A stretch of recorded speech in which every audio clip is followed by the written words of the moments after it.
Ha ha ha. Ah! Ooh! Oh! Ah! Ah! Ah! Summoning tier list no jutsu! Hello, my fellow Weeaboos, and welcome to my Naruto Strength and Power tier list. In this video, I will be ranking every relevant canon Naruto character from the beginning of the series all the way to the end of Shippuden. Boruto characters will be saved for another list, and I didn't have much of a choice, as this list is already packed to the brim with how many characters I tried to cram into it. To be more specific, this list is ranking the Naruto characters in order of whom I deem to be more likely to win in a fair fight, based off my meticulous information gathering. Going all out is my Weeaboo way, so I reread the entire manga, taking notes to try and make the most accurate and complete Naruto Strength ranking tier list that will ever hit the internet. Since the manga is the original work that came from Kishimoto, that is my main reference for this list. But I also used some anime scenes in the official data books to help piece information together when the manga didn't provide quite enough evidence to go off of. Characters in the same tier are roughly in the same ballpark when it comes to combat ability, and the ones further to the left are the ones I think have the edge. First up, I'm summoning the Genin Tier. As the title suggests, this tier is full of Genin. Attack power-wise, they should be able to destroy walls or small buildings. And movement speed-wise, they should all be less than supersonic, as Dosu implied his supersonic attacks were faster than Weighted Lee, who would easily be near the top of this tier. Sakura from Part 1 is easily the weakest named Genin, and I'm not just saying that because she's a Sasuke-sucking leech. She has excellent chakra control, is good at breaking out of genjutsu, and gave the Sound Ninja a bit of trouble with her substitution jutsu trick, so she isn't all bad. But she did need saving from the Sound Ninja, so she still falls below them. Part 1 Ino was almost dead even with Sakura, and their fight ended in a draw. But she actually would have won with her mind transfer jutsu if it wasn't for Sakura having her special inner voice and Naruto calling out to her. Part 1 Tenten is such a joke that she got off panel stomped by Temari in the manga. Their fight was shown in the anime, but all she did was throw a bunch of ninja tools and got stomped. I put her above Sakura and Ino due to her having more experience, as well as higher databook stats. And I'm not really sure if Sakura and Ino can get around that much ninja weapons being spammed at them, but Tenten is honestly a great contender for weakest named Genin. Misumi was one of the Sound Ninja in Kabuto's team during the Chunin exams. He had his body modified so that he could dislocate all of his joints and manipulate them with his chakra. With this ability, he can wrap around his opponents like a snake and snap their neck. You can argue he blitzed Kankuro, but Kankuro may have let him do that so he can set up his puppet trap. In close range, he probably beats the three below him, but Tenten might take him out if she keeps her distance. Yoroi was the other member on Kabuto's team, and he seemed a bit more impressive than his other glasses-wearing counterpart due to the fact he gave Sasuke some major trouble, and has the power to drain chakra, so he would just drain Misumi if he grabbed onto him. Sasuke was heavily nerfed in that fight due to the curse mark, so he can't really scale higher than this. In the anime, he does come back stronger and seemed a bit above end of Part 1 Shino, so at that point he would either be around the peak of Genin Tier or the bottom of Chunin Tier.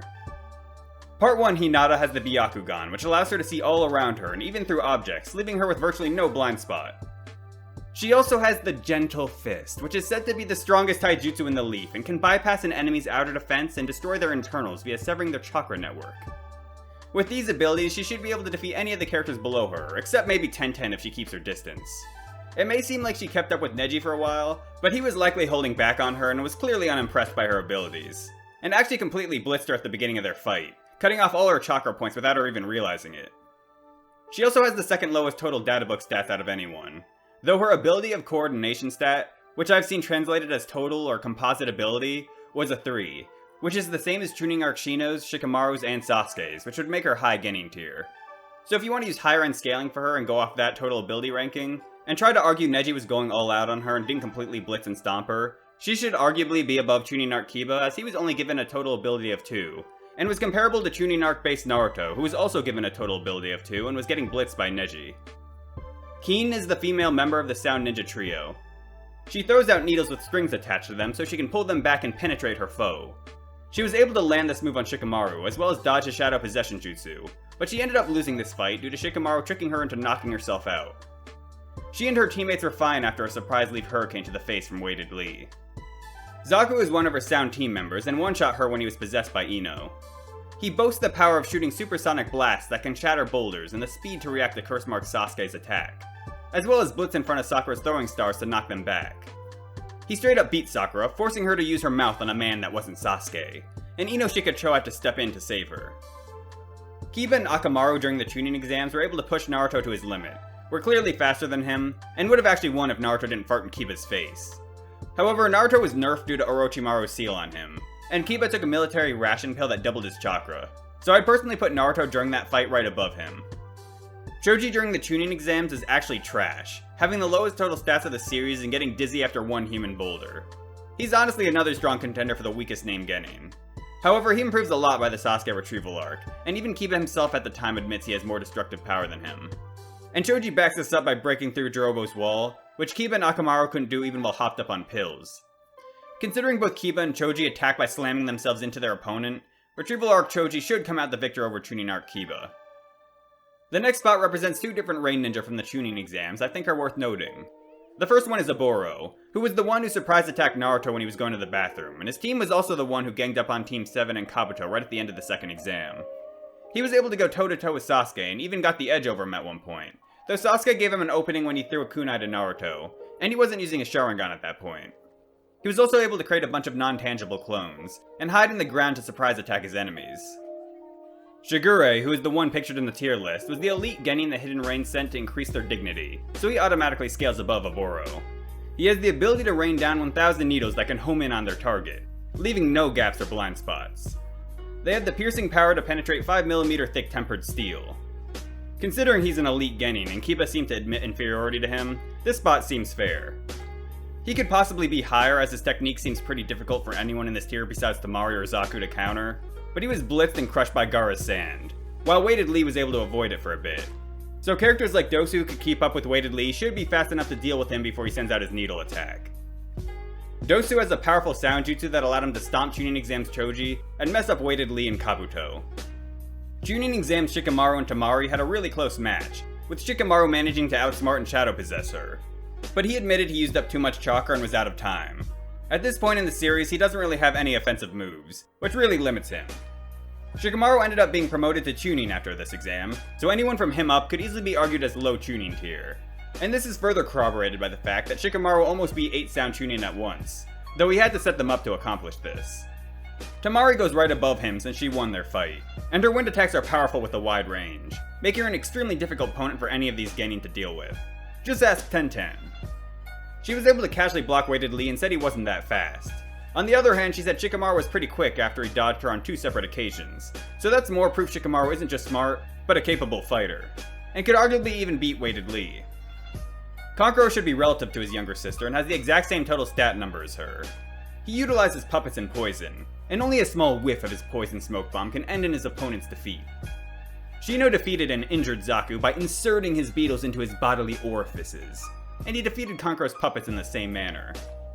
He went down at the end of the fight along with Kankuro, so they're about as close to equal as you can get. Sasuke before the Chidori training is the very definition of an elite Genin. He graduated at the top of his class, which should put him above Shino and the others. He's skilled in fire style jutsu, being able to perform the fireball jutsu, which Kakashi thought a Genin shouldn't have the chakra to perform. And his Sharingan allows him to analyze and copy his enemy's techniques, as well as allow him to perceive incoming attacks better. They even allowed him to track Haku using his ice mirrors. During the Bell training, he was good enough to where Kakashi couldn't read his book like he did with Naruto and Sakura, and Sasuke even managed to touch one of the bells. At the beginning of the Land of Waves arc, he kept up with the Chunin rank demon brothers who previously completed an A rank mission according to the data books. Sasuke was blitzed and stomped by a Zabuza water clone, but after training for a week he was able to reverse the results and blitz and stomp multiple of Zabuza's clones, which were stated to have 1/10 of the original's power. He was also clearly stated and shown to be faster than Haku when not in his ice mirrors, and was able to track Orochimaru's movements, even striking along a path Orochimaru himself didn't see. His striking power was enough to one-shot a building-sized bear, so if you combine that with his skill, powerful jutsu, and Sharingan, I think he deserves to be at the top of this tier. Summoning in the Chunin tier, these characters are all at least confirmed Chunin level. Their attack power should at least be building level, and their speed is surpassing sound. Sitting at the bottom is Mizuki. He was a traitorous Chunin who almost killed Iruka, but he only ever had that chance due to Iruka jumping in front of his attacks to save Naruto. In the anime, he comes back after getting yoked in prison and takes a potion from Orochimaru that turns him into a Tiger Man. In that form, he'd probably be near the peak of Chunin tier or the bottom of low Jonin tier. I put Iruka higher than Mizuki since he only lost to him due to protecting Naruto.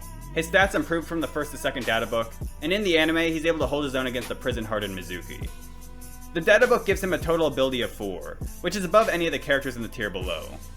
His total stats are vastly above theirs as well, and he's completed 12 A-ranked missions, so even though he doesn't really have any feats, he should be above all of them.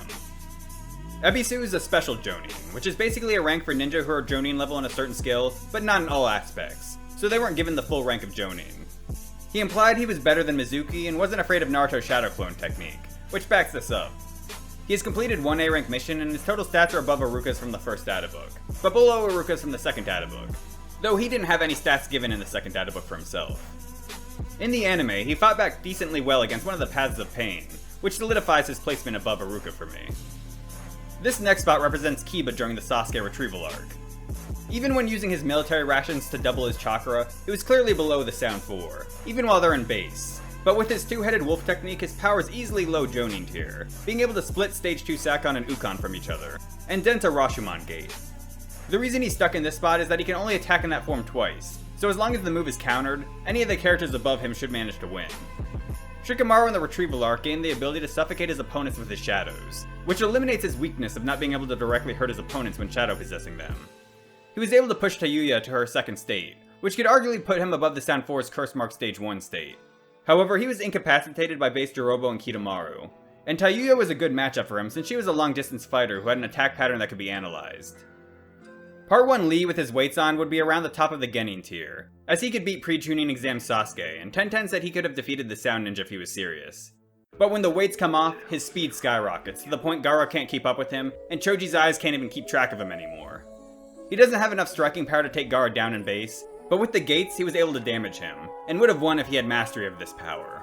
But the strain on his body was too much, allowing Gaara to escape his Lotus and left him open after his 5th gate attack. If he was able to use the 4th and 5th gate without any drawbacks, I would put him in the low Jonin tier. And even as is, he might be able to defeat some of the characters in that tier, but just one slip up could spell his doom. I would also like to mention his strength while using the Drunken Fist, as his unpredictability allowed him to land some hits on a sick Kimimaro.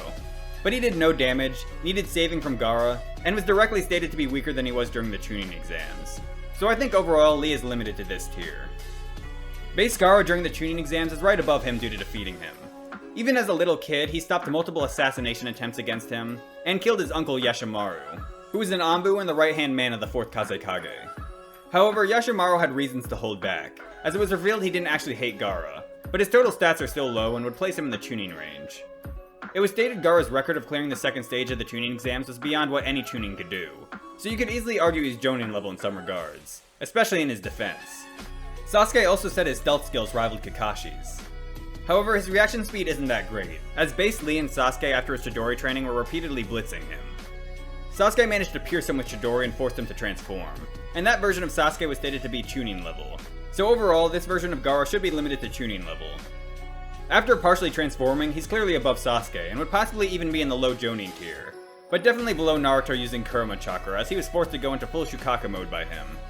In full Shukaku mode, he gains a large portion of the Tailed Beast's power, and when Shukaku's consciousness takes over, he becomes even stronger, being able to overpower Gamabunta, which should place him at a bare minimum low Kage tier. Neji during the Chunin exams was stated to be Chunin level in the data book, as well as being given a total ability score of 4, which is above Chunin arc Sasuke's and Lee's, who both had a 3. His total stats are higher than theirs and Gaara's. He can stop his opponent from using their chakra by accurately striking their chakra points, and can use rotation to defend himself at all angles while striking back at anything that touches it. Tenten even describes this defense as being greater than Gaara's. Lee was going to use the 8 inner gates technique to defeat him, which means he should be above weightless base Lee, who was able to outspeed Gaara. Neji's speed stat is equal to post-Chidori training Chunin arc Sasuke's, who could also speed blitz and tag Gaara. This means Neji should be able to land hits on Gaara, and his Gentle Fist technique should counter his sand armor. His Byakugan will be able to see sand coming from any direction, and he did better against base Naruto than even the partially transformed Gaara. Konohamaru during Pain's assault on the Leaf mastered the use of Shadow Clones and the Rasengan, and was able to take out one of the Paths of Pain with them. He won with trickery, and Nagato was likely highly underestimating him due to him being a child, plus he was focused on 5 other bodies at once. So while this is impressive, I don't think I can confidently put Konohamaru much higher. I think putting him right next to end of Part 1 base Naruto seems fair. Naruto at the beginning of Part 1 would be all the way at the bottom of the list, but after learning the Shadow Clone technique, he likely already surpassed many of the bottom tier Genin. It was clear throughout the Land of Waves arc he was above Sakura, and he managed to come up with a plan to force Zabuza to release Kakashi with the help of Sasuke. During the Chunin exams, he would go right above Kiba, as he was able to win while nerfed by Orochimaru's seal, and trained to become even stronger during the third portion of the exam. After that, he learned the A-rank jutsu the Rasengan, which allowed him enough attack power to mortally wound even high Jonin level characters like Kabuto. By the end of part 1, he was able to fight evenly with base 2 Tomoe Sasuke. The databook gives end of part 1 Sasuke higher stats than Chunin exams Neji. Most importantly, his speed stats higher, and his Chidori is potent enough to go through most defenses, including Gaara's strongest stand defense at the time. So he would likely be able to land a hit on Neji, finishing him off. Naruto scales above Neji due to being equal with that Sasuke, having an equal speed stat as Neji, having the Rasengan which can finish him off, and his Shadow Clones which can give him an opportunity to land it. The Sound 4 and their base are above base Sasuke, as they were able to beat him up. They did gang up on him, but it was made pretty clear base Sakon could solo him, and Sasuke's attacks barely did any damage to him. Sasuke in his Curse Mark Stage 1 state was able to easily defeat the Sound Ninjas during the Chunin exams, and could dodge their supersonic attacks. He was able to easily defeat base Naruto in their battle at the Final Valley. Curse Mark State 1 Sakon easily repelled one of his attacks, so he and the other Sound 4 in their first Curse Mark state should be above him at that point. Though you could argue after Sasuke evolved his Curse Mark to the second stage, his first stage Curse Mark also became stronger. Due to how easily he beat base Naruto, that version of Curse Mark Sasuke might be low down in the tier above. Part 2 Ino is fast enough to keep up with her team to dodge an attack from Kakuzu and Edo Asuma, as well as fight back against Asuma while possessing Choji and multiple white Zetsu. Even though she isn't suited for 1v1 combat, as her mind transfer jutsu is hard to land, and any damage that happens to the body she's possessing is transferred to her, I believe these feats should be enough to show she outspeeds any of the characters below her. After the war, she was able to fight back a bit against the mind-controlled Sai, which would further back her placement being at least this high. Her father Inoichi is likely at least relative to her, but he's a Jonin, so he can be argued into the low Jonin tier. He also has the Mind Destruction Jutsu, which can control his opponents without becoming unconscious himself. Ino is also shown to be capable of this jutsu in the anime. Part 2 Tenten could keep up with her team and make a 30% Kasame clone fall back with one of her bombs. She was able to dodge attacks from Kakuzu, so speed-wise she should be relative to Ino, but Tenten has more offensive capabilities, so I put her higher. The databook does say her prowess even has the Akatsuki dumbfounded, but I'm just going to assume they were dumbfounded by how bad it was. At the peak of the Chunin tier are Izumo and Kotetsu.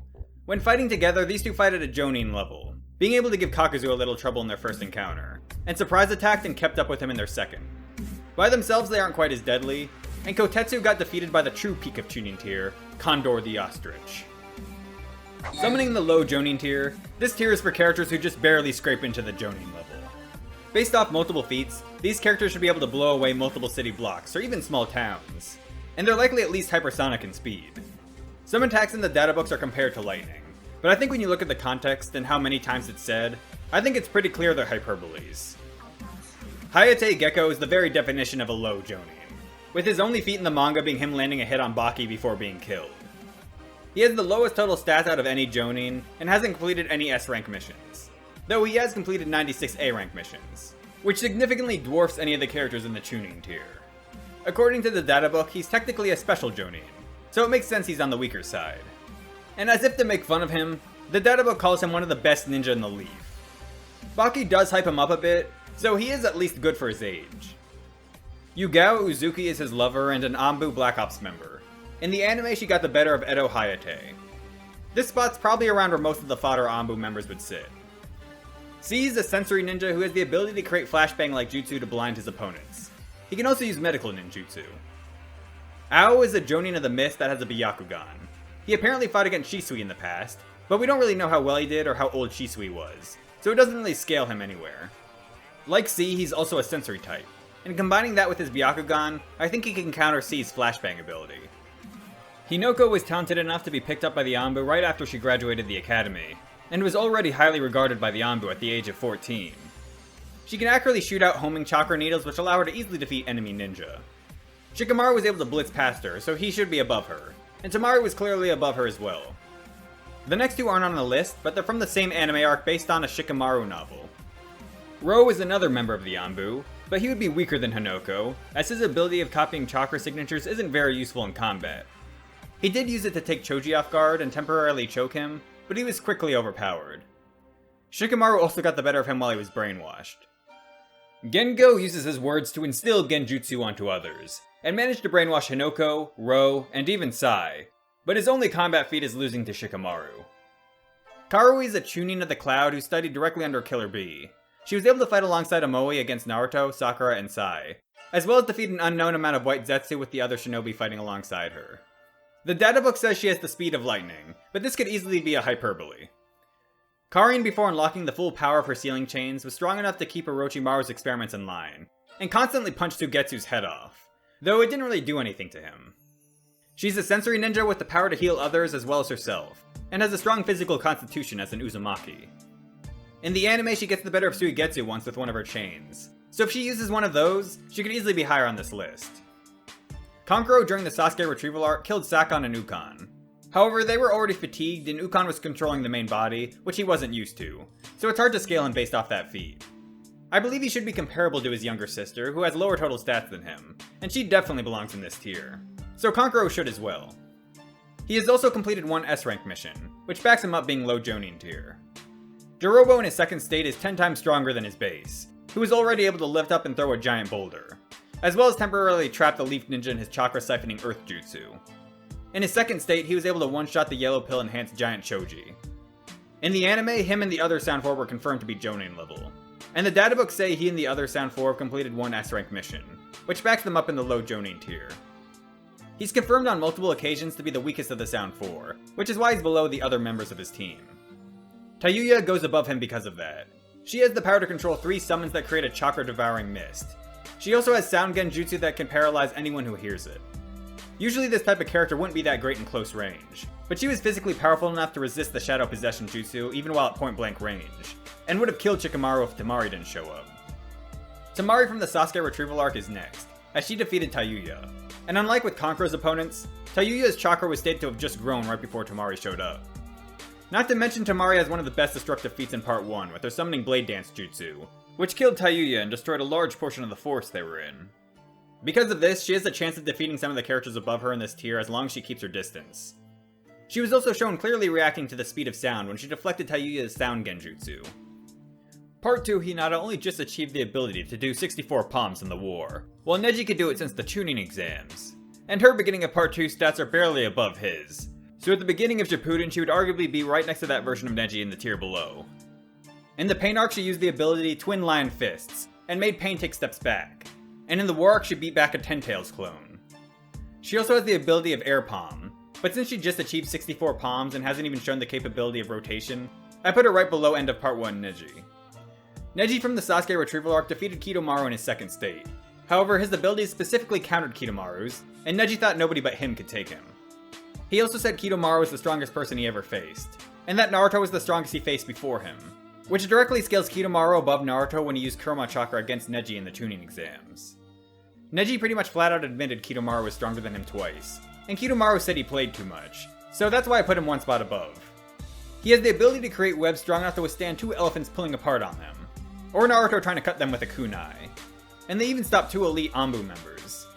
He can also secrete a hardened substance that can protect his body and be turned into weapons. He can shoot them out as arrows at lightning speeds according to the databook, and even if that's a hyperbole, the destructive power is still amazing, and he's accurate up to hundreds of meters away. If he's within 50 meters, he can attach a chakra thread to his arrow and guide it to his target. If these powers weren't enough, he can also summon a horde of spiders. Akamaru sensed he was far stronger than Jirobo, and it's hard to imagine he isn't the strongest of the Sound 4, but Sakon was directly stated to be the strongest by Kabuto. An argument can be made against this, as Kidomaru says Neji was the first one to drive him this far since Kimimaro, which would imply Sakon hasn't unless they've never fought before. However, Sakon shares his body with Ukon, his older brother, essentially making him 2 for the price of 1. So it's possible Kidomaru is the strongest individually, and Sakon and Ukon together are the strongest. Since they literally come attached at the hip, I place them as if they're one singular entity. They have the ability to summon a Rashomon Gate, and Ukon can enter his opponent's body and kill them from the inside. If Kankuro didn't come to save them, Kiba and Akamaru would have been killed by them. Part 1 Naruto accessing Kurama Chakra vastly amplifies his power. In Chapter 1, it is likely he accessed some of it to take down Mizuki, which would already put him in Chunin Tier. He later clearly accessed it after he thought Sasuke was killed by Haku, and it was stated his chakra was greater than even Kakashi's, and he was able to stomp Haku. Based off those statements, he could be argued higher than this, but there's more to winning a fight than just having more chakra, and Haku was going easy on him. In the Forest of Death, he managed to deck and stop a giant snake summon. He later uses Kurama's chakra to defeat Neji in the Chunin exams, so he would be somewhere above him. but below Kitamaro due to the Neji statement I brought up earlier. He uses it again in the Gaara fight, and quickly forces Gaara to go into his full Shukaku mode, so he was stronger than partially transformed Gaara at that time. He managed to summon Gamabunta and defeat the Gaara-controlled Shukaku, so as long as Gamabunta listens to him, Naruto could actually be argued as high as the low Kage tier. In the final valley fight with Sasuke, once he used Kurama Chakra, he started whooping Sasuke's emo butt.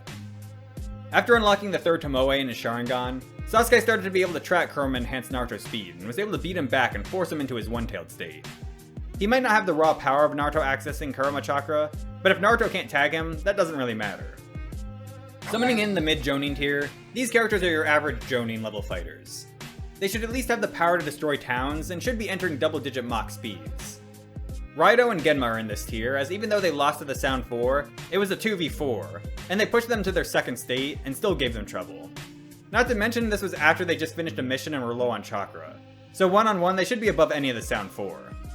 Genma's total databook stats are higher than the Sound 4's, and he's completed 74 A-rank missions and 2 S-rank missions.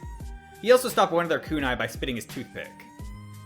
Aoba can call on crows to annoy and hinder the vision of his opponents, and he can send his chakra through strings attached to kunai to paralyze his foes. Unluckily for him, the only person we ever see him do it to can absorb chakra. In the anime, he was able to fight hand-to-hand with Kakuzu for a bit. Anko was Orochimaru's pupil and has many of his abilities. She was able to fight against a clone of him, who she almost accidentally committed a double suicide jutsu with. In the anime, she put up a small fight against Orochimaru-infused Kabuto. She's completed 89 A-rank and 2 S-rank missions. Ibiki is virtually featless in the manga, but he has decent stats in the databook, is called one of the most experienced and skilled among the Leaf, and has completed 79 A-rank and 3 S-rank missions. In the anime, he shows the capability to summon powerful torture devices against one of the Paths of Pain. Ibiki and the previous 4 characters were actually special Jonin, and the next 5 are true Jonin, which is part of the reason why they're higher. Samui is the Jonin in charge of Omoe and Karui, and she's stated to be a valuable and capable person. Her brother Atsui and her were up at the front with Darui fighting against Kinkaku and Ginkaku, so they're likely respectable in strength, but they were sealed pretty quickly by the ninja brothers. Akatsuchi could create golems from his mouth that could block explosions from Deidara. In the databook, he's stated to be the stone's war-experienced pride of power and has unrivaled physical strength, but his attack feats are lacking, and the best he's done is destroy a white Zetsu. So while he could easily be higher, I put him here due to a lack of combat feats. Baki was the Sand siblings' Jonin instructor, and was able to defeat Hayate pretty quickly. He's completed 106 A-rank and 11 S-rank missions. His total databook stats are equal with the next 2 Jonin. Shizune has poison needles and can spit poison gas that can kill an opponent with one whiff. Kabuto considered her skilled. Kurenai is a Genjutsu master who is able to put Itachi and Kisame under Genjutsu, and then break out of Itachi's Genjutsu after he reversed it. She has completed 138 A-rank and 14 S-ranked missions.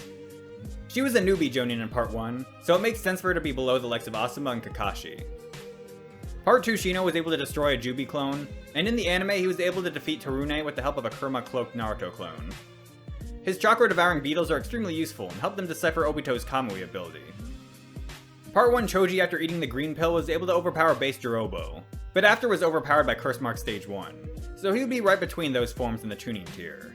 After eating the yellow pill, he surpassed Curse Mark Stage 1 by a wide margin, but got one-shot by Stage 2, so he would either go at the peak of Chunin Tier or low down in the low Jonin Tier. Once ingesting the red pill, his power explodes by 100-fold, and he stomps second state Jirobo. I put him on this spot on the list because nobody below him has the raw power feats to contend with him. Though Kurenai's Genjutsu, Shizune's Poison, and Shino's Insects all certainly have a chance of taking him out. He would also probably be somewhere around this tier for most of Part 2, until he unlocked his butterfly form without the need to pop pills. Part 2 Kiba with his 3-headed wolf technique was able to slice through a large amount of Jubi clones, which is actually extremely impressive considering how Shino and Hinata only dealt with one at a time, and his performance is much closer to the combined might of Ino Shikacho. However, he barely has any feats in Part 2, and one of his only other feats is just him embarrassing himself by missing Obito and almost knocking himself out. So his attack power in his 3-headed wolf form could very well be a tier up, but his overall combat ability is hard to prove, so I kept him in this tier. Gaara in the Sasuke retrieval arc was stated to be stronger than he was in the Chunin exams, and he proved it by showing he was superior to Curse Mark State 1 Kimimaro. He can cover a forest with his Sand Tsunami and bury his opponents 200 meters under the ground. One-tailed Naruto in Part 1 was completely overpowering 3 Tomoe Sharingan Sasuke, even with Curse Mark State 1, and was almost equal with State 2. State 2 Curse Mark Sasuke is right above him since he won that fight. He has the Heaven Curse mark, which is the opposite of Kimimara's Earth Curse mark, and Kabuto wondered which one of them was stronger. Kabuto is also the guy who said nobody could overcome Kimimaro, and even a sick Kimimaro would have defeated Gaara if he didn't die right then and there. So Sasuke is likely above that version of Gaara. Part 2 Sakura without her mitotic regeneration technique was initially shown to be around the level of base Naruto and weaker than Kakashi during the beginning of Part 2. She and Naruto needed to team up on Kakashi and give him fake spoilers just to take the bells from him. In her fight against Sasori, Granny Chiyo carried her throughout most of that fight, though by the end of it she could start to react to Sasori, and Chiyo said she didn't really need her support anymore. But right after that she got tagged by Sasori's attack and would have been finished by the poison if she didn't have the antidote. It's possible she reached the tier above, but she was accidentally KO'd by a shockwave from three-tailed Naruto, while Kabuto, who was directly hit by the blast, wasn't. So this leads me to believe she should be here.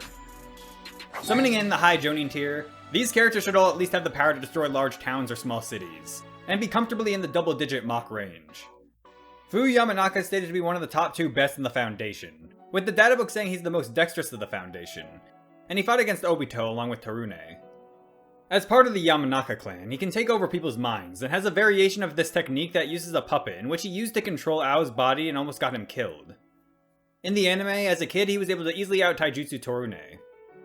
I would say these feats and accolades are enough to put him at high Jonin Tier, but since he's a sensory type and his jutsu aren't suited for 1v1 combat, he's at the bottom. Tarune is also stated to be one of the 2 best in the Foundation, but he's deadlier due to his body that houses nano-sized poisonous insects. Obito even sacrificed an arm to capture him. In the anime he got the better of Shino, and even gave a Chroma Cloak Naruto clone some trouble. Amoe was able to block an attack from Naruto meant for Karui, dodge Sai, and kick away Sakura, so he should be above Sakura at that time. In the war he was instrumental in defeating Sasori and Deidara, and even got the better of both of them with one move, so I doubt he's more than a tier below them. In the anime he held his own against one of the 7 ninja swordsmen of the mist, who should also be high Jonin Tier, and he fought against an insane amount of white Zetsu by himself. Temari in the war was stated to be the strongest wind style user in the Shinobi Alliance besides Naruto, and wind nature is stated to be unrivaled in battle power, so this could arguably scale her even higher.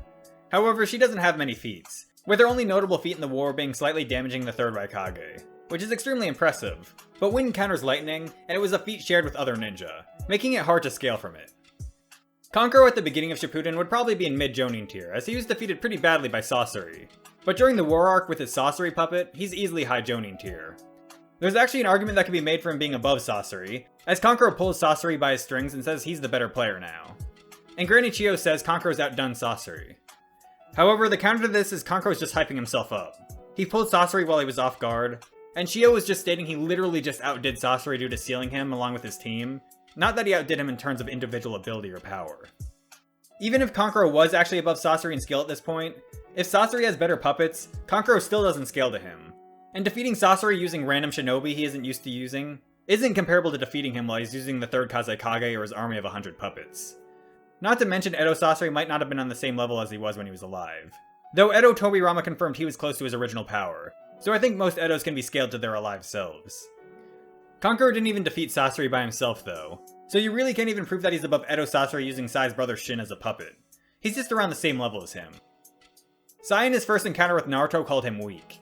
He did better against him in their sparring match with Yamato, dodged an attack from Orochimaru, blocked a surprise attack from an Anbu, blocked an attack from Sasuke, has a confirmed kill on a hidden Miss Jonin, and Danzo said he and Naruto were stronger than their peers. So at that point he would probably already at least be around the top of mid-Jonin Tier. During the war arc, when he got mad, he was able to blitz and smack Sasori and Deidara at the same time.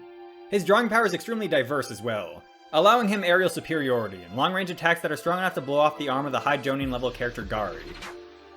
Part 2 Neji was able to break out of 30% Kasame's water prison jutsu and defeat 3 of his water clones, saving Lee and Tenten. During the war he seemed comparable to Hiyashi Hyuga, and together they repelled an arm from the Ten Tails, which impressed Naruto and the other ninja. Hiyashi even blocked one of the arms by himself with an air palm. Their rotation can block the wooden spikes from the Ten Tails, as long as they're not too concentrated, as that would lead to piercing results. His Zashi Hyuga was actually physically stronger than his brother, but their total stats were equal in Databook 1, and Hiyashi's was slightly higher in Databook 2, so Hiyashi by the war arc should have the edge. Zabuza was known as the Demon of the Mist, and even as an untrained child, killed over 100 trained Academy students. He was an opponent dangerous enough to make Kakashi take out his Sharingan right away, and even got the better of him at one point. His total stats are above everyone below, and his total ability rating is 5. You could try to downscale him by bringing up how early Part 1 Sasuke defeated his 10% clones, and how that should theoretically make all the Sound 4 and Sasuke in their Curse Mark State 2 stronger than him, since that form gives them a 10 times boost.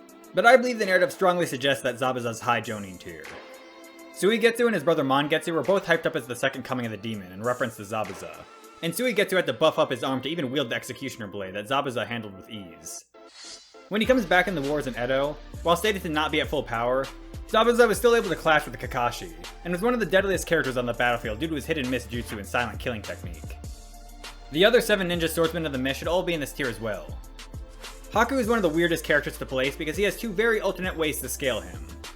On one hand, Sasuke with his Sharingan started to be able to keep up with him, Zabuza admitted Sasuke could be Haku's equal, he got stomped by Kurama Chakra Naruto, his data book stats are low, and his total ability score is only 4. Looking at all these together, Haku would fall somewhere in the Chunin Tier. However, on the other end of the spectrum, Zabuza says Haku's more skilled than himself, and Kakashi can't beat him. Kakashi himself implies Haku may be stronger than him. So it's not just Zabuza hyping him up. Haku is able to intercept Kakashi's lightning blade on 2 separate occasions even though he's further away. He blocked an attack from high Jonin Tier Sai, that damaged another high Jonin level character Gari, then proceeded to blitz past Sai and destroy his Inkbird. He killed a bunch of ninja who are likely all at least Chunin level, clashed with Warark Lee, blocked a kick from him and Guy, and it was stated Kabuto likely only revives strong ninja, so it would make no sense for him to revive a Chunin level fighter. The low end feats can be explained away by it being stated Haku was holding back and never wanted to kill Naruto or Sasuke, and how it was explained his mirror jutsu takes up a lot of chakra, with Sasuke confirming he was getting weaker. That statement came before any of his anti-feats, so the anti-feats would only apply to a weakened Haku. It's also worth mentioning he stated to be able to move at light speed between his ice mirrors, which would explain how he could blitz in front of Kakashi's Chidori, even though he only noticed it after Kakashi started moving, and had to travel at least dozens of times further. And keep in mind, a younger version of Kakashi was able to cut a lightning bolt with that attack. Haku's also able to make hand signs with just one hand, something Kakashi's never even seen before, and he's highly intelligent and can come up with counters to moves after seeing them only once. The other Kekkei Genkai users, Gari the Explosion style user, Pakura the Scorch style user, and Toroi the Magnet style user, are all likely in this tier as well.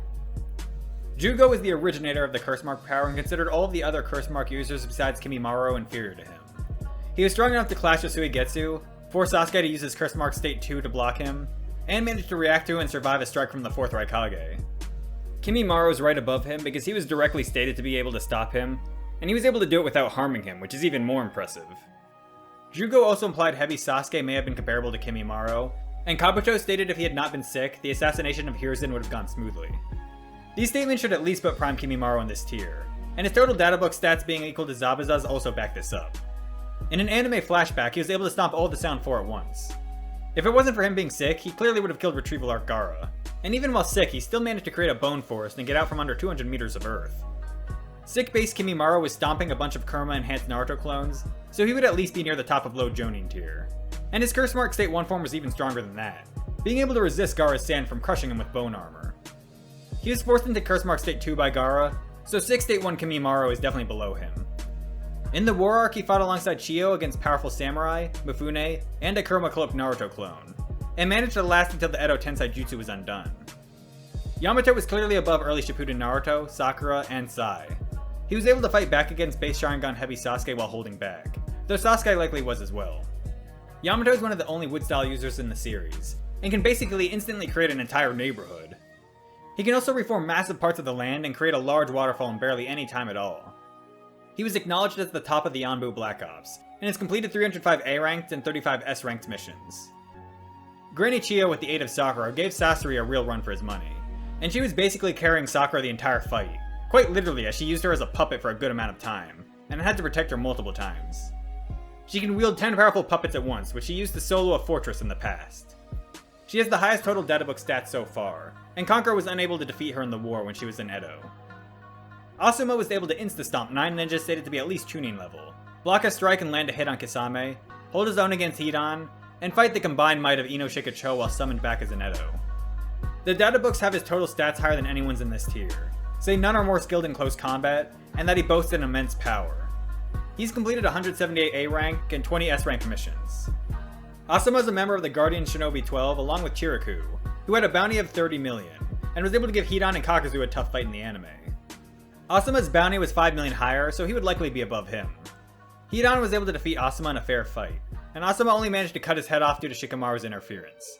Luckily for Hidan, he's immortal, and when he got his head put back on, he ended up beating Asuma again, so he has to go in front of him. He was able to keep up with him and clash with Kakashi, who was confirmed stronger than Asuma. Even though he's immortal, he becomes helpless if he's dismembered, so anyone significantly stronger shouldn't have much problems with him. Shikamaru was fast enough to dodge a surprise attack from Kakuzu, consistently keep up with Hidan, caught him with a Shadow Possession Jutsu in a fair fight, and was actually able to accurately dispense blood on Hidan's weapon mid-swing without him even noticing, which is honestly insane. His Shadow Stitching Jutsu is powerful enough to pierce Hidan, who is barely affected by Asuma's Fire-style Jutsu. And if it was almost any other ninja, they would be dead. He scales to Kakashi in speed, has a jutsu that can pretty much one-shot kill most enemies, and with his 200 plus IQ, he's smarter than almost every, if not every character in this series, which is extremely important in ninja combat. I think a lot of people underestimate how powerful Shikamaru really is. He did seem to have trouble against Asuma in the war, but it was mostly due to Choji choking like a chicken, and nothing really proved in a live Asuma would beat Shikamaru in a fair 1v1, though I do think it's definitely possible, which is why they're in the same tier. Kabuto is stated to be on the same level as Kakashi multiple times during part 1, and I already established Kakashi is above Asuma. Kabuto held his own against Tsunade, and even outright defeated her after he was refueled by a military ration pill. He can sever his opponent's muscles or internal organs with just a light tap, and is a medical ninja that can heal his own wounds. Tsunade even admits his jutsu instincts and sharpness surpass hers in her prime, so the fact he can keep up with a Kage level opponent and is confirmed to be part 1 Kakashi level puts him at the top of this tier. Summoning in the low Kage tier, these characters tend to have city to small mountain level attack power, and are likely in the mid to high double digit Mach range and speed. Tenten with the 6 paths weapons was able to destroy Edo Kakuzu's hearts, but she was quickly drained of her chakra, so she's at the bottom of this tier as she's only able to fight at this level for a very short duration. Three-tailed Naruto was able to stomp Kabuto just by flexing his chakra, so he has to go a tier above. He was able to rip off one of Orochimaru's arms, but Orochimaru wasn't even impressed, and thought he wasn't even in the same league as Sasuke, which is why he's near the bottom of this tier. Suigetsu's combat prowess is really more like high Jonin Tier, but his liquefiable body makes him almost unkillable, to the point even a direct hit from an 8-tailed beast bomb didn't kill him. He even managed to quickly knock out Jugo by using his own body to drown him. If he's by a large body of water, he becomes strong enough to temporarily push back the 8 tails, so if he's near the water, I think he's easily at least low Kage level in power. Tsunade's lover Dawn was powerful enough to need Choza and multiple other ninja to stop him. Choza is called the Leaf's highest war potential in the databook, and was able to block Asuma's fire-style jutsu, and stop an attack from 9-tailed cloak Kinkaku, so he should either be near the top of the tier below, or the bottom of this one. Dawn needing him and other ninja working together to stop him should easily place him in this tier, and he was narratively implied to be a Kage candidate, so him being in the low Kage tier makes sense. Not to mention he has one of the most broken jutsu in the series, being able to have his spirit leave his body and possess his opponent to collapse their soul from the inside, so even characters like Suigetsu aren't safe. It's completely resistant to physical attacks, so it's literally untouchable, and it has a long range to boot. He uses this jutsu to save Tsunade from Madara, so you can argue he scales to Madara's speed as well. He's this low since we don't see much from him in head-to-head combat, so it's hard to say how he would fare against strong opponents up close, especially since his body is likely vulnerable if his soul leaves it. Part 2 Lee in base was clearly far below Kasame, and should be lower than Neji as well since he needed saving by him, so he'd probably only be mid to maybe high Jonin Tier at that time. In the war he could access up to the 6th gate, and managed to save Guy from 6 Paths Madara's truth-seeking orbs, and even threw a kunai faster than one. In Naruto the Last, he was able to destroy half a meteor alongside other ninja, which is impressive, but since it's a share feat, it makes it impossible to quantify how much of that destruction was actually from Lee. When amped by Kurama, Lee was able to blitz and kick Madara in half. Since he was unquantifiably more than 3 times stronger due to the amp, it's hard to apply this feat to him normally, but everyone should have been equally amped, and Lee with the help of Guy was the first one there along with Naruto's Rasen Shuriken, so Lee should definitely be one of the fastest characters in the war. I think Lee could possibly be higher than this, and maybe even in the tier above, but without any real combat feats or proof of attack power, it's hard to justify him higher. Kinkaku and Genkaku in base have 6 paths weapons that can seal their enemies, as well as ones powerful enough to destroy Kakuzu's hearts.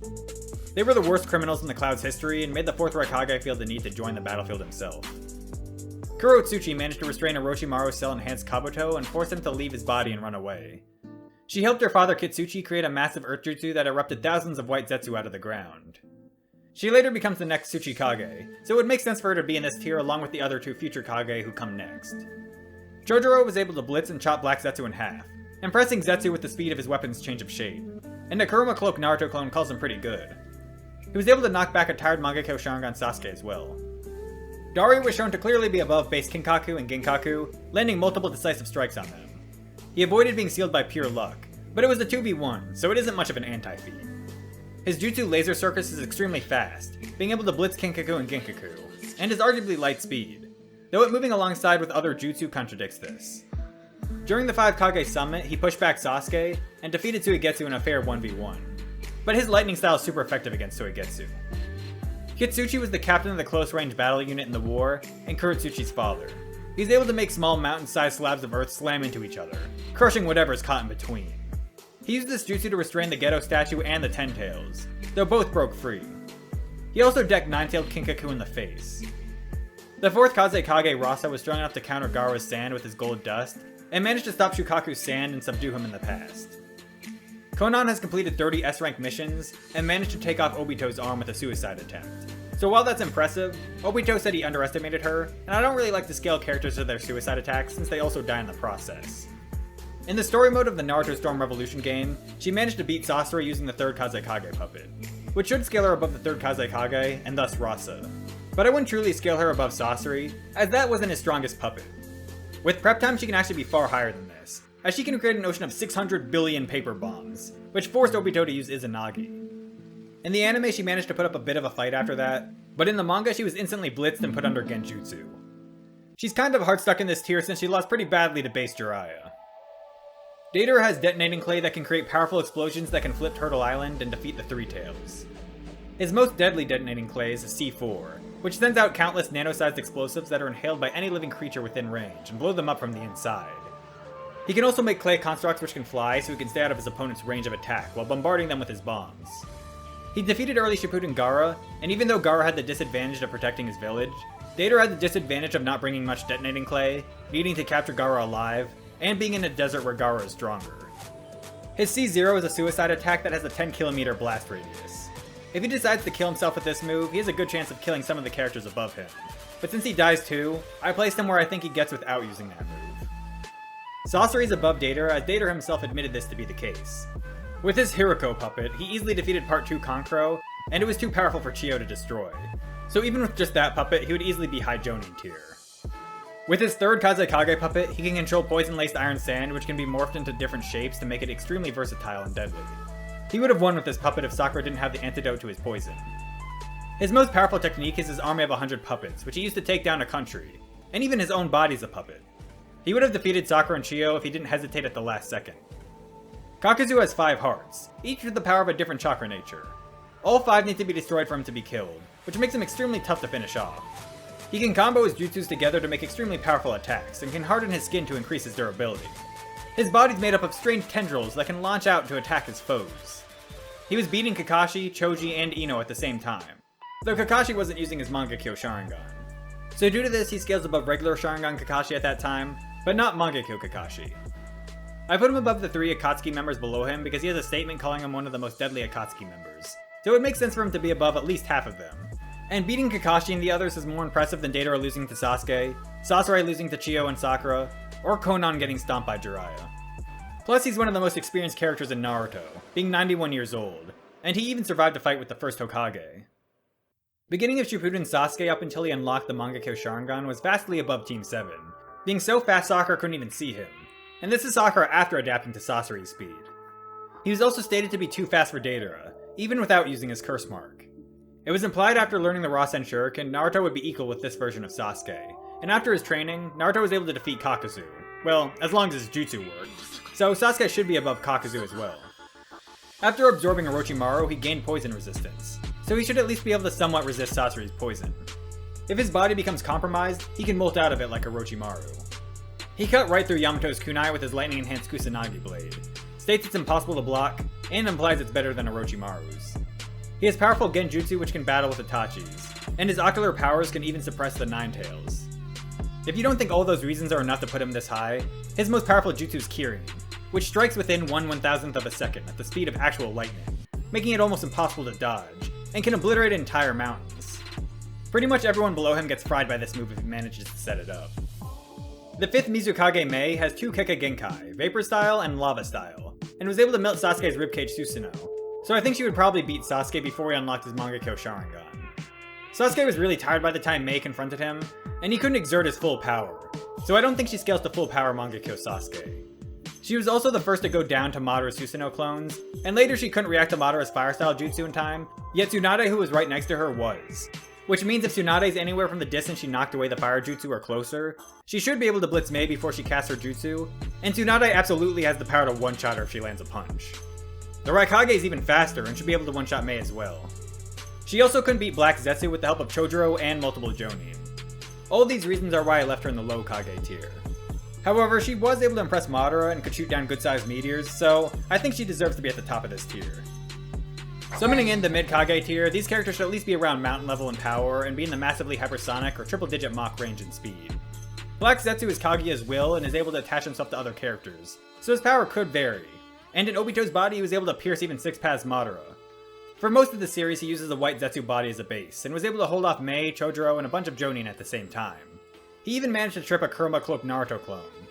If the body he's in isn't strong enough to defeat his opponent, he can try to switch bodies or merge with the land. However, he was too afraid to try this while around Kakashi and Minato, so I think he should go below them. Kushina has powerful ceiling chains that can restrain even the Nine Tails, and when Karin unlocked their full power, she was able to counter Guru Guru's Buddha statue. However, Kurama even at 50% power was able to rip through the chains, and Guru Guru would have defeated Karin if she was just on her own. So I don't think I could confidently scale Kushina or full power Karin higher than this. Shisui is stated to have the strongest genjutsu in the series, and the best body flicker technique in the Uchiha clan during his time. In the anime, Danzo got the better of him with Izanagi, and in the Naruto Storm Revolution game, Danzo and Shisui are going about even until Danzo called in reinforcements. In the game cutscene, he has access to Susanoo, but he also instantly ran out of stamina with it, and with a lack of feats, it's hard to tell how high he should be placed. I do think he should at least be around here though. Danzo managed to get the better of Shisui in both the anime, game, and lore of the manga.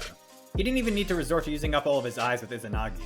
And he should be even stronger after the Shisui fight, since he stole his eye and gained his genjutsu ability. So I think it only makes sense to put him higher. He is a powerful summon that can suck harder than my 2D waifu, and has air style powerful enough to damage Sasuke's Susanoo. He has paralyzing curse marks as well as powerful wood style due to having the first Hokage cells within him that also enhances physical energy. Even with all of these abilities, he's still arguably only low Kage tier in power, but what really pushed him to this tier are all his Sharingan. For all the eyes on his arm, he can sacrifice them to use Izanagi. The ability to change reality and make it so anything negative that happens to him, including death, is ignored, and anything favorable that happens to him remains. So you have to essentially defeat him a dozen times before he actually stays dead. If you do kill him, he can use a sealing jutsu that sucks you into his corpse if you're too close. Four-tailed Naruto is likely too durable for Danzo or most of the characters below him to permanently put down, with Orochimaru's Kusanagi sword not even being able to pierce him.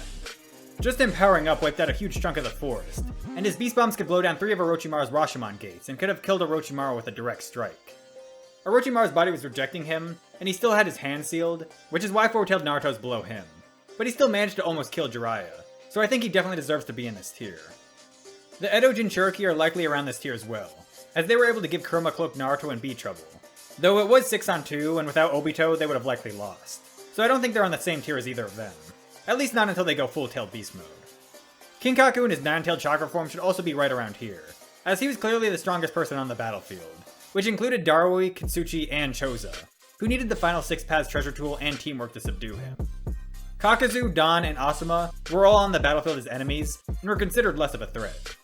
Kinkaku instantly undid Shikamaru's shadow possession, which is another way you could scale him above Kakazu in power, since Kakazu had to use tactics to break free.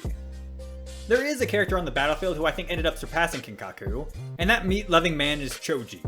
He achieved his butterfly form without the need of any pills, which means it doesn't come with any side effects, and in this form he was able to one-shot Asuma, and literally stomp Kakazu. Kakashi's a character who's seen a lot of growth throughout the series, and the flashback where he gained the Sharingan, he had just become a Jonin at the age of 12, and he would have likely been near the bottom of the low Jonin tier before he got the Sharingan, as he had trouble with some enemy Jonin.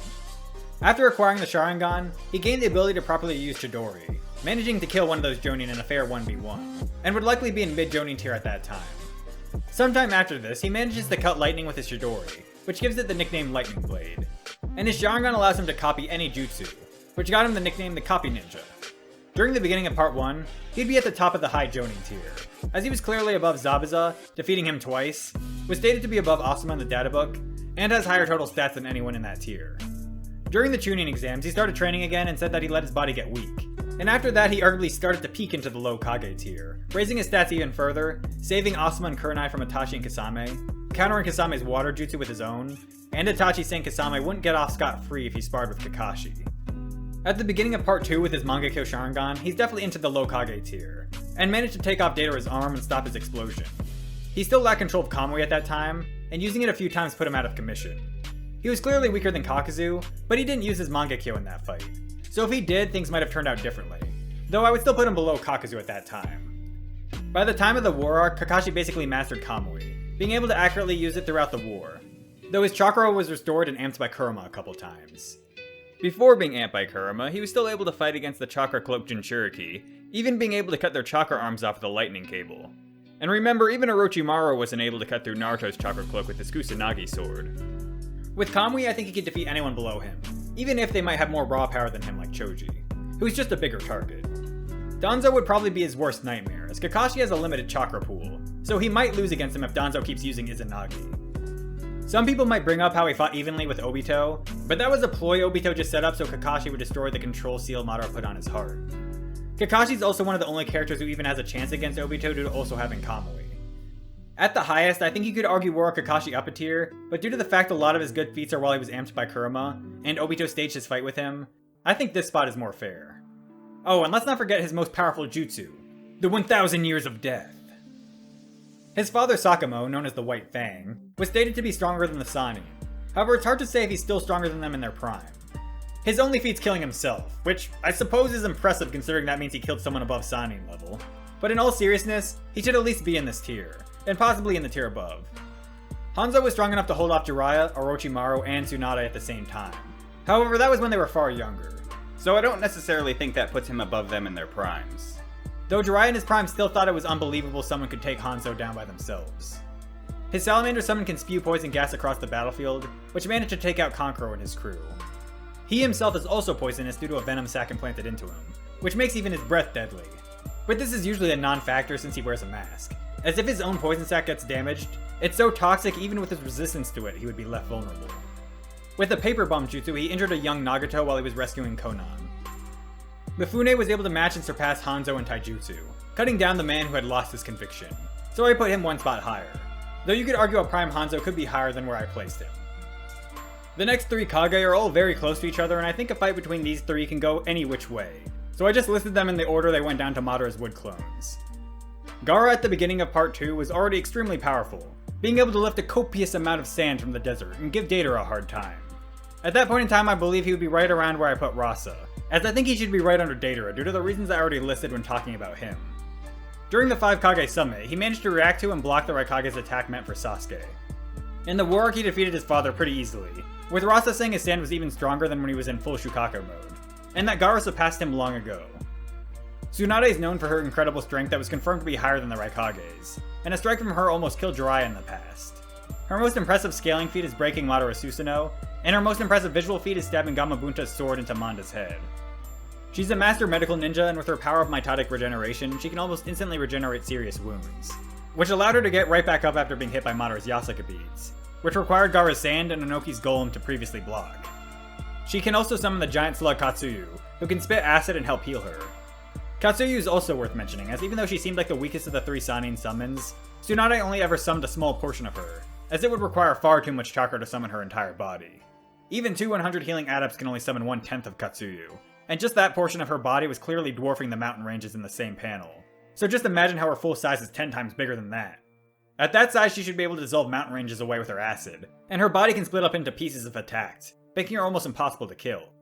She could honestly even defeat most of the tailed beasts, though even at full size she would clearly still fit in the crater created by the charged up beast bombs from the 8 and 9 tails, so a full power 9 tails should definitely have the power to defeat her. Due to this, I believe Katsuyu's full body would probably be somewhere in the high Kage tier. The 4th Raikage may not hit as hard as Tsunade, but he hits hard enough considering he can crack through Sasuke's Susanoo at the 5 Kage summit. He's confirmed faster than Tsunade and can pretty much blitz Mangekyo Sasuke. Tsunade hit even harder than him when he was weighted by Onoki's jutsu, so you could argue she could win if she lands a hit, but the Raikage's armor was so durable, Sasuke's lightning enhanced Kusanagi sword bounced off of him, and his Chidori only barely penetrated him.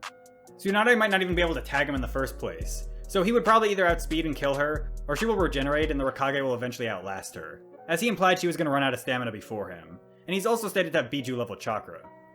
Kisame is known as the Tailless Tailed Beast due to his Jinchuriki level chakra volume, and was stated to have the highest amount of chakra in that Akatsuki. He also has Samehada, the most terrible of the 7 blades, that he can fuse with to become like a Biju, putting out Jinchuriki level power. Samehada also has the ability to suck the chakra from his enemies, so the stronger his opponent is, the stronger he becomes. Even without the sword, he can suck his opponent's chakra, both with physical contact and with his jutsu. I put him above the Raikage as he would have beaten Killer B if 8 Tails didn't lend him chakra, so the Raikage, who is weaker than base B, should also lose to him. B, even with his 8-tailed version 2 cloak, couldn't permanently put Kisame down, though Kisame was blitzed and mortally wounded, and Samehada had to use B's chakra to heal him. Kisame's most dangerous jutsu is his mountain-sized water prison, which drowns and drains the chakra from his opponents caught within. It's almost impossible to get out of it, as it moves along with Kisame, and he can move even faster than version 2 cloaked B while in the water. He actually ended up defeating B, but he doesn't necessarily scale to him since he didn't go full beast mode due to Sabu and Panta in the vicinity. And Kisame counters B with his ability to get stronger based off the power of his opponent. Base Jiraiya is one of the legendary Sannin and has the ability to summon Gamabunta, the equally powerful Gamaken, and the equally big and likely strong Gama Hero, who have the power to fight back against tailed beasts.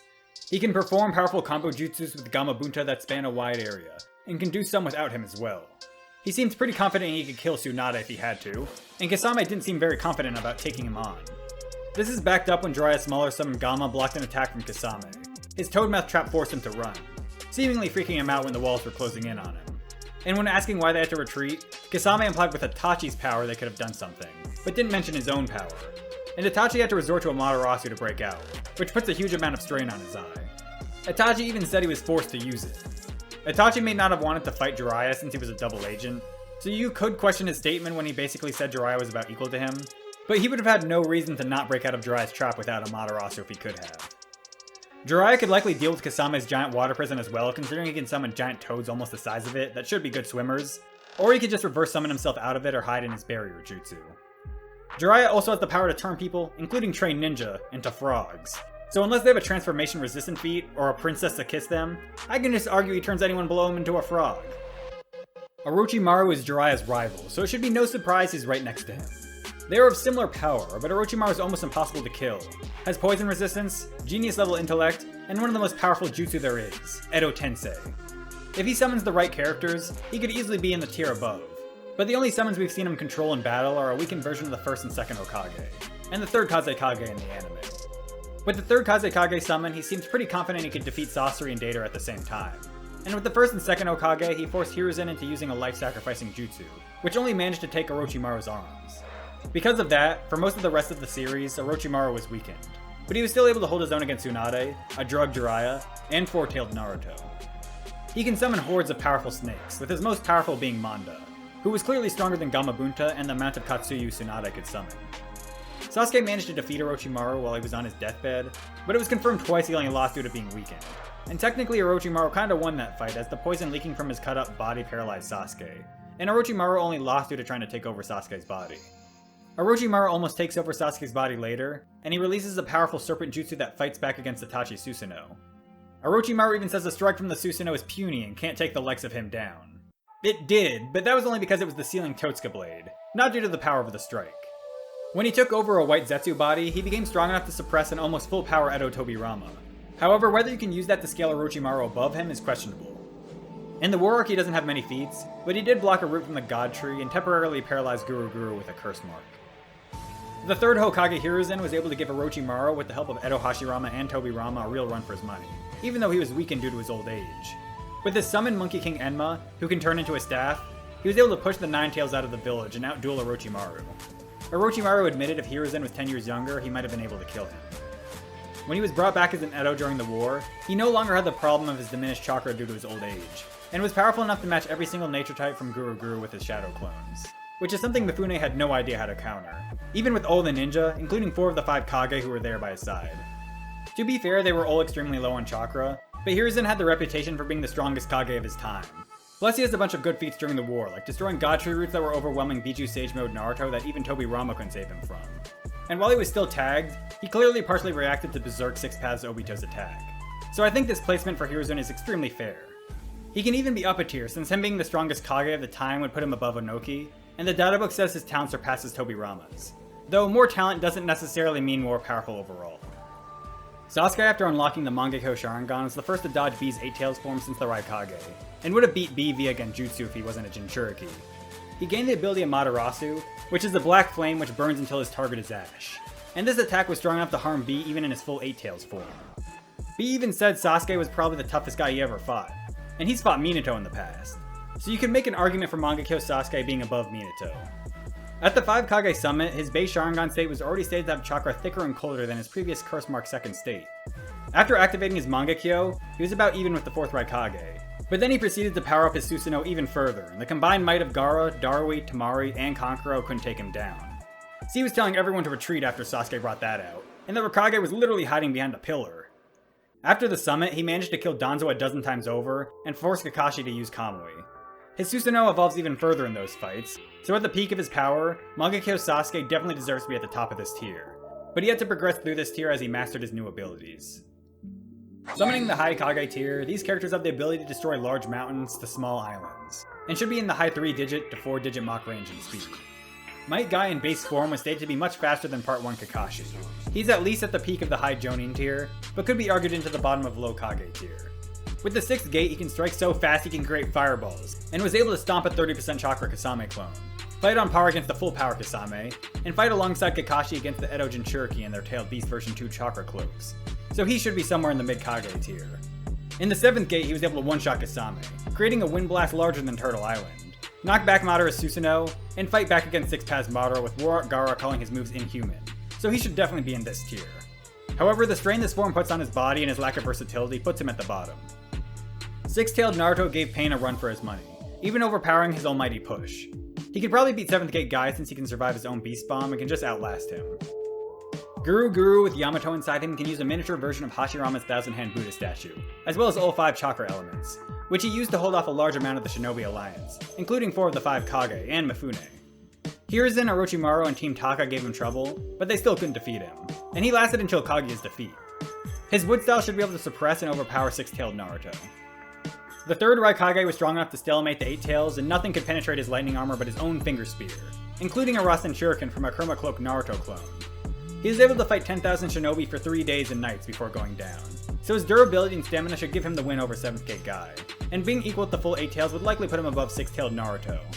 It is narratively implied Sakura with her 100 healings jutsu during the war surpassed Tsunade, and was on the same level as Naruto with his grade 1 Kurama Cloak and Sasuke with his eternal Mangekyo Sharingan, so she should be in the same tier as them. In the last, she's stated to be resistant to Genjutsu by Shikamaru, who's also good at countering Genjutsu himself. I believe she can beat the 3rd Raikage because she can heal after being stabbed by him, and can punch hard enough to damage Kaguya, so she just cracks his skull right through his lightning armor after getting pierced. The 2nd Mizukage Gengetsu was so strong he was accidentally defeating the Shinobi Alliance while trying to tell them how to beat him. He summons a clan that casts Genjutsu on the battlefield, and his Steam Imp Jutsu is too fast for Gaara's sand and can continuously create powerful explosions. He only ended up losing due to gold being present on the battlefield. In the past, he and the 2nd Tsuchikage Mu ended up killing each other, so they should be around the same level. But Mu is implied to be stronger by the Shinobi Alliance, and Particle Style is just one of the deadliest jutsu there is, instantly disassembling anything hit by it on an atomic level. I put Inoki between Gengetsu and Mu because he's basically the same as Mu, except Mu's also a sensory ninja, can split his body into 2, and can turn invisible. Inoki can change the weight of objects, making them lighter or heavier, and can use this power to fly. He can even use it to carry Turtle Island and stop Madara's meteor with the help of Gaara. In the fight with Madara, he performed the best by far in comparison to the other Kage, and Madara flat out said he was the problem. Considering he has reaction speeds on par with the 4th Raikage, since he can react to the 4th Raikage's increased speed from his Light and Boulder Jutsu, he should be able to one-shot anyone from the tier below with his Atomic Dismantling Jutsu. He would have done it to Mangekyo Sasuke if Obito hadn't saved him. Datara said he was faster than he was in his prime, so you could argue Hiruzen's statement of being the strongest Kage in his time would no longer apply to old Inoki. Mu was the only reanimated Kage to dodge Gaara's sand. He stated he could easily solo the shinobi forces at the desert, and that Inoki was the only one who could stop him, but that even he would need Gaara's help. I believe these feats and statements solidify his and Inoki's placements here. Sage Jiraiya was able to take down 3 Pain bodies, with Pa stating nobody but him could have gotten that far, and Pain even admitted Jiraiya would have won if he knew his secrets ahead of time.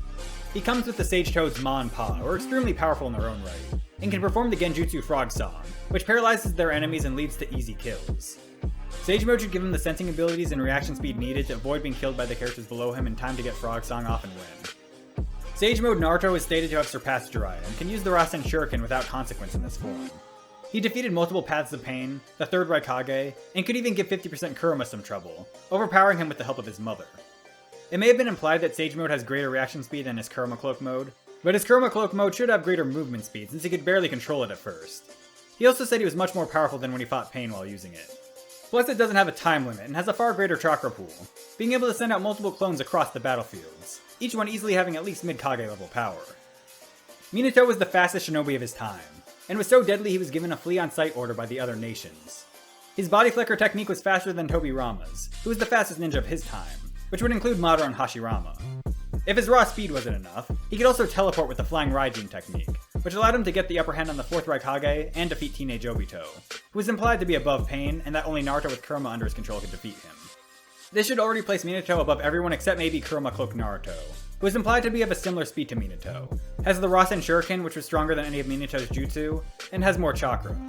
However, I think Minato's Flying Raijin, skill, and experience will give him the edge over his son. He also has Sage Mode if he needs it. I just said Tobirama had inferior body flicker than Minato, and it was also stated Minato surpassed him in the Flying Raijin. But I put Tobirama higher, as I think he's actually superior in other areas that are more relevant.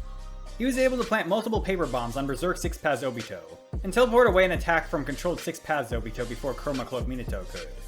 He's the one who created the Edo Tensei jutsu, and has a continuously exploding paper bomb jutsu that can be comboed with it.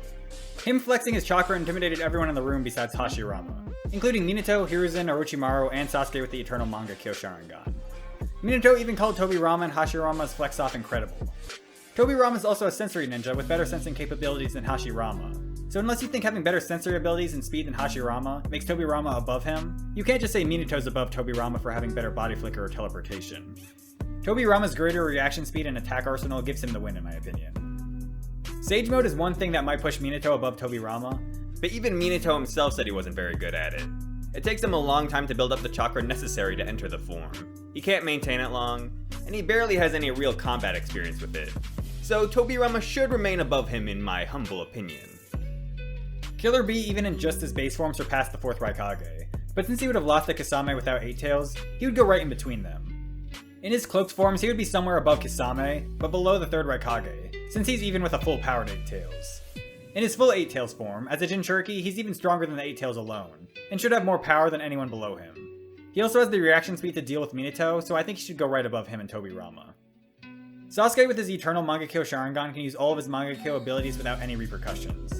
You could argue Tobirama's above him since he seemingly intimidated Sasuke, but I think Sasuke grew throughout the war, and seemingly even unlocked the perfect Susanoo in his fight with Obito. Even if he can't use the perfect Susanoo without combining with Naruto, he still managed to push back and stab blind Sage Mode Madara, who was able to blitz Sage Mode Naruto before even gaining Sage Mode himself. So that should put Sasuke quite a bit above Sage Mode Naruto. His Susanoo gives him one of the best defenses there is, and he can now spam Amaterasu, so he's practically untouchable and can kill almost anyone. Plus he has powerful Genjutsu. With his Sage Susanoo and the amp he got from Kurama, he would be in the tier above, and if he truly can use the perfect Susanoo on his own, he would likely be there as well. Summoning the god of Shinobi Tier, these characters have the power to destroy large islands to small countries, and can fight at 4-digit Mach to sub-relativistic speeds. Either that or they have incredible abilities that allow them to fight on this level. The bottom two characters are from the Sasuke Book of Sunrise novel that was adapted into Shippuden episodes 484 through 488. It honestly feels weird putting these characters this high, but they kind of have to be in this tier since they were able to somewhat challenge a post-war arc Sasuke with the Renegon. Fushin was able to create a tornado that could even push back Sasuke's perfect Susanoo. The legal lowly Chino has the Ketsuru Yugon, which has Sharingan level Genjutsu, which allowed her to easily defeat Fushin, and even forced Sasuke to use his Mangekyo to get out of it. Her eyes also let her manipulate blood, and she can use this power to create blood dragons or turn people into living bombs just by touching them. She was under Sasuke's Genjutsu for the entire final fight, so you could argue she should be placed much lower in raw power, but she can basically just Genjutsu most of the rest of the verse, considering in the novel Sasuke told the Raikage only he could counter her Genjutsu. The novel fight was also different, and Sasuke admitted he needed the Susanoo to combat the blood dragons, so that would also back her being placed here. The majority of the characters above her have more powerful eyes or a tailed beast to break them from Genjutsu, and I refuse to believe these two characters should be higher than any of the characters above. Itachi was a prodigy that surpassed most of the other Uchiha when he was but a child, and killed most of them when he was 13. When he joined the Akatsuki, he easily defeated Orochimaru with Genjutsu, which is what he's known best for. His most powerful Genjutsu is Tsukiyomi, which he used to make Kakashi suffer through 3 days of torture in a single moment. It may have seemed he lost to Heavy Sasuke, but he actually planned out everything that happened in that battle and purposefully lost. And that's while he was extremely weakened. He has the Yada Mirror, which can reflect all attacks, and the Totsuka Blade, which can seal any opponent it touches in an infinite Genjutsu prison. With this combination, he's said to be invincible. He used these abilities along with his Susanoo to defeat Orochimaru. When he came back as an Edo, he was able to keep up with Kurama, Cloak, Naruto, and Bee, and was the MVP in defeating Nagato. Itachi can sacrifice one of his eyes to use the Izanami technique, which places his opponent in a repeating Genjutsu loop until they realize who they really are.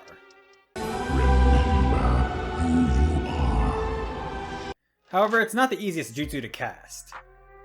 Nagato has the Renegon, which gives him the abilities to absorb all chakra, rip out souls, read minds, summon powerful beasts, become part robot, and repel or pull all things.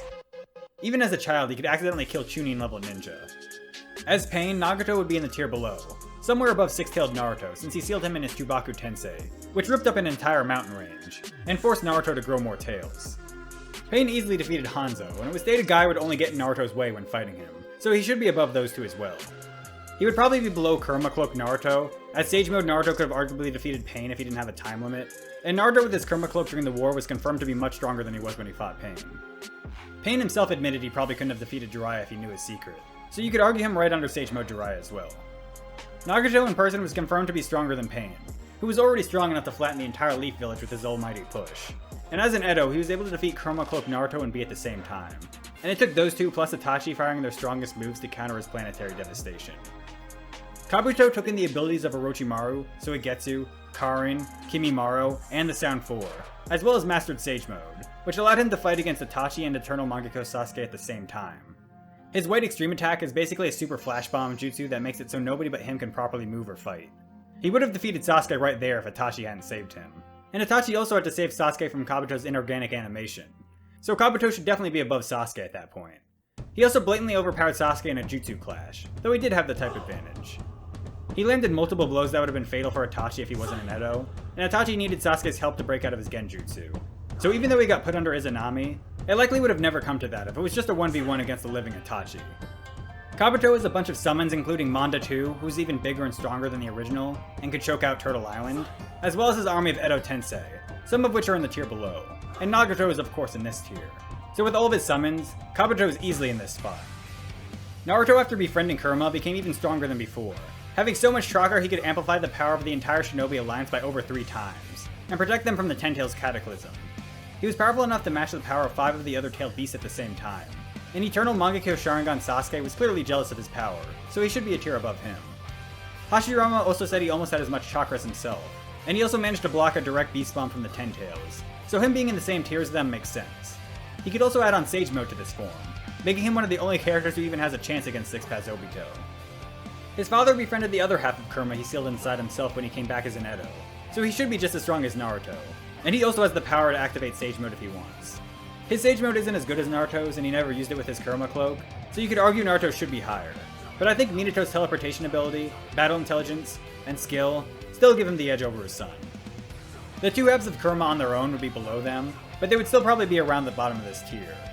Kurama at full power with both of his halves should have more raw power than either Kurama Mode Naruto or Minato, but he wouldn't have their abilities and they could arguably surpass him with the Sage Mode boost.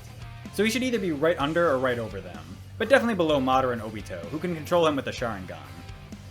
Obito when he was a kid was probably around Chunin Tier, especially after unlocking his Sharingan. After Rin's death he unlocked his Mangekyo Sharingan, which allowed him to pass through anything, which quite literally made him untouchable. With this new power and the help of Guru, he was able to slaughter an entire group of elite Jonin and Anbu. Obito also gained the power to suck anything or anyone he touches into an alternate dimension. He was only a teenager when he controlled the Nine Tails and fought Minato, and even though he lost, he still gave Minato a run for his money. Minato considered him a greater threat than Pain, so even at that point he should already be at least high Kage Tier. During his reign as the secret leader of the Akatsuki, he was able to toy with the entirety of Teams 7 and 8, defeat Fu and Torune, was physically strong enough to stop Suigetsu's sword swing with his bare arm, and was fast enough to save Sasuke from Inoki's particle style mid-activation. Just in case someone does get the better of him, he can use Izanagi to erase that event from reality. He also has Hashirama cells which increase his vitality and allow him to use wood style. After acquiring the Rinnegan, he undoubtedly falls into the God of Shinobi Tier, as it was made pretty clear he was above Naruto even in his full Biju mode, so he should go above him. Obito could summon the Geto statue to restrain the tailed beasts, his Uchiha flame formation was strong enough to stop full 8 Tails B, and he could chop off the 8 Tails tentacles and restrain him. So it's clear even in raw power he's above the tailed beasts. His Genjutsu shouldn't be underestimated either, as he was able to take over the 9 Tails as a teenager, which is a feat that was considered only possible by Madara, and in the war he was able to repeatedly put Kakashi under Genjutsu, until Kakashi whined for him to stop doing it. He can shake off Ino's mind transfer jutsu in a mere 2 seconds, and even while enhanced by Kurama she can hold him for long. And we all know being put above Ino automatically puts you at God of Shinobi Tier. Madara even as a child was able to defeat adult Senju clan members, and after becoming the leader of his clan and unlocking the Eternal Mangekyo Sharingan, he gained access to the perfect Susanoo, which has the power to cut mountains in half with just the shockwave of its swings. He can control the 9 Tails with his Sharingan, and combine his Susanoo with it to become even more deadly. After his final fight with Hashirama, he unlocked the Rinnegan, which gave him access to all of its abilities. And when he came back as an Edo, he was infused with Hashirama's power, which allowed him to use Wood Style. With these abilities, he was able to defeat the 5 current Kage at the same time during the 4th Ninja War. And he has the ability Izanage if he needs it. Hashirama has been slightly superior to Madara ever since they were kids, has multiple statements that put him above Madara, and has won just about every fight we've seen between them. All of their fights have been extremely close, one lasting an entire day, but even with the 9 Tails' help, Madara couldn't win once Hashirama brought out his Sage Mode and Thousand Hand Buddha. Even though their fight was virtually a stalemate in the 4th Ninja War, Hashirama was using clones to help the Alliance, while Madara was completely focused on him.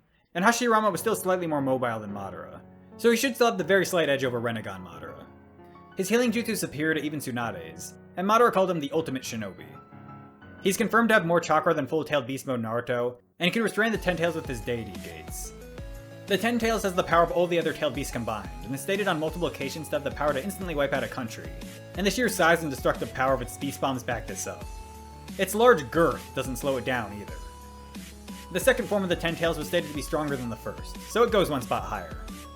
Hashirama was able to restrain the second form of the 10 Tails, but the 10 Tails could still create clones, so it wasn't fully restrained. And Hashirama basically admitted he needed Naruto and Sasuke to help take it down. After absorbing the 10 Tails, Obito gained its power and became even deadlier due to his ability to properly focus its power, allowing him to tear down the barrier that could block 10-tailed beast bombs, and casually smash through the deity gates that could restrain it. However, he didn't really have full control, as when he first took in the 10 Tails, his mind was being corrupted from all the power. This spot only represents that version of Obito. Even though he was crazy, he still had the ability to use Truth-Seeking Orbs, which can turn things to dust similar to Particle Style, and can be used both offensively and defensively. Hashirama admitted Obito in this form was stronger than him, and Tobirama confirmed even if Hashirama reabsorbed all of his clones, he would still be no match. So even if Hashirama is above the 10 Tails, he isn't above Berserk Obito. Madara after being resurrected became even stronger, and then absorbed Hashirama's Sage Mode on top of that. So since they were close before, this should have allowed him to surpass Hashirama. Even while blind, he could fight against all the tailed beasts at once, and while he lost an arm, that was partly due to Naruto surprise attacking him, and partly due to him fighting less careful than normal due to having Hashirama's healing powers. After getting one of his Rinnegan back, he gained the ability to use Limbo, which creates an invisible clone of himself that nobody without the Rinnegan can see, and nobody without Sage Jutsu can harm. He used this ability to smack all the tailed beasts, and then he overpowered all of them at once with the Geto statue. I put him above Berserk 6 Paths Obito because Madara was confident in his ability to defeat even a controlled 6 Paths Obito after acquiring Sage Mode.